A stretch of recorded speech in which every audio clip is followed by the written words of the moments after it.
નમસ્કાર. દિવસભરના તાજા સમાચારોમાં તમારું સ્વાગત છે. તમારી સાથે હું છું પિનલગીરી ગોસ્વામી. સમાચારો વિસ્તારથી જાણીએ એ પહેલા મહત્વના સમાચારો ઉપર એક નજર.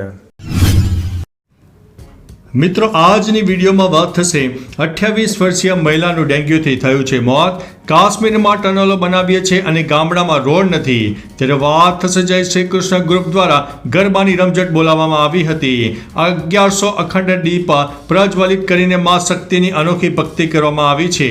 ત્યારે વાત થશે હેલ્મેટ ન પહેરનારને રોકી રાખો, ભલે ઓફિસ જવાનું થાય મોડું. ત્યારે વાત થશે વિદેશ મંત્રી એસ જયશંકર પાકિસ્તાન જનારા છે. ત્યારે વાત થશે યોગીનો અંદાજ બાળક સાથે ચેસ રમ્યા હતા.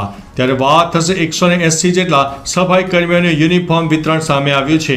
ત્યારે વાત થશે બસ્તરમાં સેનાની કાર્યવાહી, 30 નક્સલીને ઠાર કરવામાં આવ્યા છે. ત્યારે વાત થશે બીજેપી નેતાના ઘર ઉપર હુમલો, 15 બોમ્બ ફેંકવામાં આવ્યા હતા. વાત થશે વ્યારા સ્ટેશન પાસે માલગાડી પાટા પરથી ઉતરી ગઈ હતી. અને અંતે વાત થશે VNF ગરબા ગ્રાઉન્ડમાં નો તિલક નો એન્ટ્રી. હવે મિત્રો સમાચારો વિસ્તારથી. વડોદરામાં નવલખી મેદાનમાં રમાતા ગરબા એટલે કે વડોદરા નવરાત્રિ ફેસ્ટિવલમાં ખેલૈયાઓને તિલક કરીને પ્રવેશ આપવામાં આવ્યો હતો.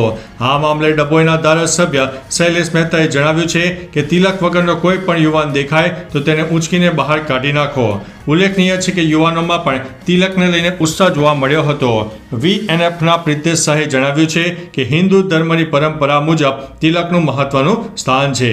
મિત્રો, અન્ય મહત્વના સમાચારની વાત કરીએ તો રાજ્યમાં વધુ એક ટ્રેન પાટા પરથી ઉતરી છે.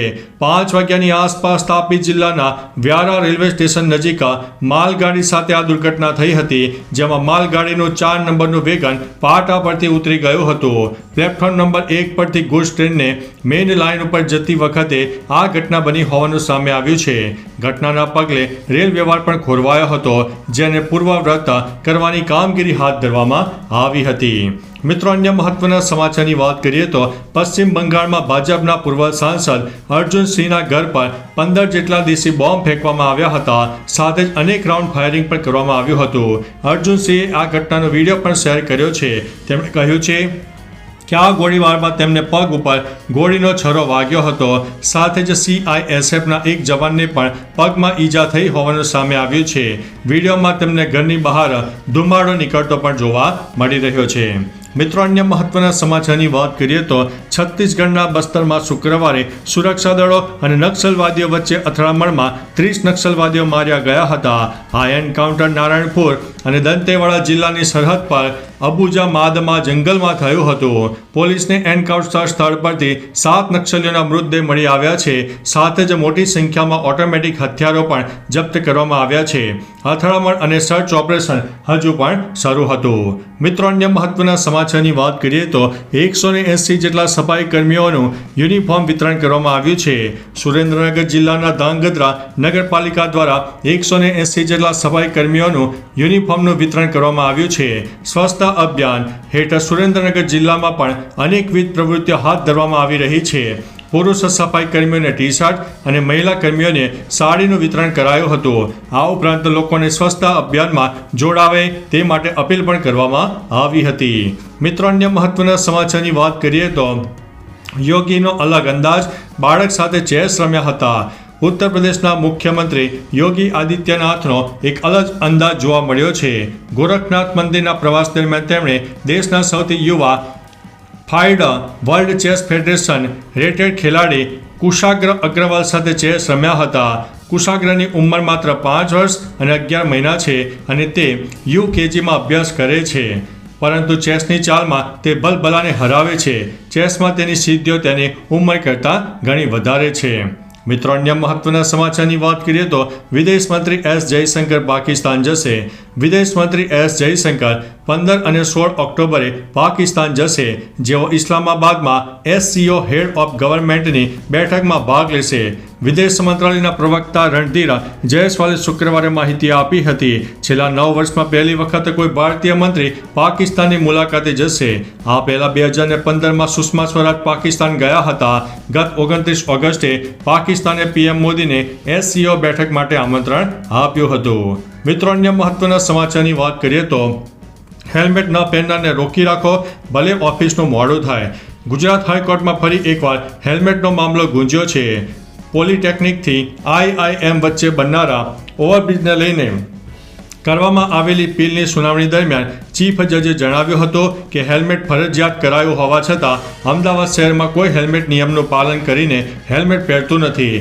હેલ્મેટ ન પહેરનારને રોકી રાખો, ભલે ઓફિસનું મોડું થાય. હાઈકોર્ટ આવતા ચીફ જજે મોબાઈલમાં ફોટા પણ લીધા હતા. મિત્રો, અન્ય મહત્વના સમાચારની વાત કરીએ તો 1100 અખંડ દીપ પ્રજ્વલિત કરીને મા શક્તિની અનોખી ભક્તિ કરવામાં આવી હતી. નવરાત્રિમાં ભક્તો અલગ અલગ રીતે ભક્તિ કરતા હોય છે. વડોદરાના શેરખી ગામમાં પરમ પૂજ્ય ગાયત્રી ઉપાસક હર્ષદ બાપાની પ્રેરણાથી 1100 અખંડ દીપ પ્રજ્વલિત કરીને મા શક્તિની અનોખી ભક્તિ કરવામાં આવી હતી. નવરાત્રિના 9 દિવસ સુધી આ 1100 અખંડ દીપ પ્રજ્વલિત રહેશે. આ 1100 દીવાઓમાં 1200 કિલો ગાયનું ઘી વપરાય છે. દીપની દેખરેખ માટે 24 કલાક સુધી બ્રાહ્મણ પવિત્રતા સાથે ખડે પગે રહે છે. મિત્રો, અન્ય મહત્વના સમાચારની વાત કરીએ તો જય શ્રી કૃષ્ણ ગ્રુપ દ્વારા ગરબાની રમઝટ. નવરાત્રિમાં દરેકનો પોતાનો અનોખો અંદાજ હોય છે. રાજકોટના જય શ્રી કૃષ્ણ ગ્રુપ આ વખતે પણ નવરાત્રિમાં રમઝટ બોલાવી દીધી છે. 25 લોકોનું જય શ્રી કૃષ્ણ ગ્રુપ પહેલા દિવસે રેડ એન્ડ બ્લેક થીમ સાથે એક સરખા કપડાં પહેરીને ગરબે રમવા આવી પહોંચ્યા હતા. ઉલ્લેખનીય છે કે મારે કપડાં મેચિંગ કરવા છે સોંગ ઉપર આ ગ્રુપે ધૂમ મચાવી હતી. રાજકોટનું એક એવું ગ્રુપ છે જે 8 વર્ષથી સાથે ગરબા રમે છે. મિત્રો, અન્ય મહત્વના સમાચારની વાત કરીએ તો કાશ્મીરમાં ટનલો બનાવીએ છીએ અને ગામડામાં રોડ નથી. છોટા ઉદેપુરના તુરખેડા ગામે રોડ ન હોવાની રસ્તામાં પ્રસૂતાના મોત મામલે ગુજરાત હાઈકોર્ટે સરકારનો ઉધડો લીધો છે. હાઈકોર્ટે સુઓ મોટો લેતા કહ્યું છે કે આવા બનાવથી અમારું માથું શરમથી ઝૂકી ગયું છે. આપણે રાજ્યના વિકાસની વાતો કરીએ છીએ પણ સરકાર આવી જગ્યાએ રોડ બનાવી શકતી નથી. આપણે જમ્મુ કાશ્મીરમાં ટનલો બનાવીએ છીએ અને આવા ગામડામાં 5 વર્ષથી રોડ નથી આપી શકતા. મિત્રો, અન્ય મહત્વના સમાચારની વાત કરીએ તો 28 વર્ષીય મહિલાનું ડેન્ગ્યુથી થયું છે મોત. વરસાદની સિઝન આવે એટલે ડેન્ગ્યુનો ત્રાસ વધી જાય છે. આ વર્ષે ડેન્ગ્યુએ ઘણા લોકોના જીવ લઈ લીધા છે. સાથે બેવડી ઋતુના કારણે ગુજરાતના ઘણા વિસ્તારોમાં રોગચાળો પણ ફાટી નીકળ્યો હતો. દરમિયાન રાજકોટમાં 28 વર્ષીય મહિલાનું ડેન્ગ્યુથી મોત થયું છે. નોંધનીય છે કે રાજકોટમાં છેલ્લા કેટલાક દિવસોથી રોગચાળામાં વધારો થયો છે. લોકો માંગ કરી રહ્યા છે કે તંત્ર રોગચાળાને કાબૂમાં લે. તો ચાલો મિત્રો, ફરીથી દેશ અને દુનિયાના સુપરફાસ્ટ સમાચાર લઈને મળતા રહીશો. ત્યાં સુધી અમને રજા આપશો. નમસ્તે.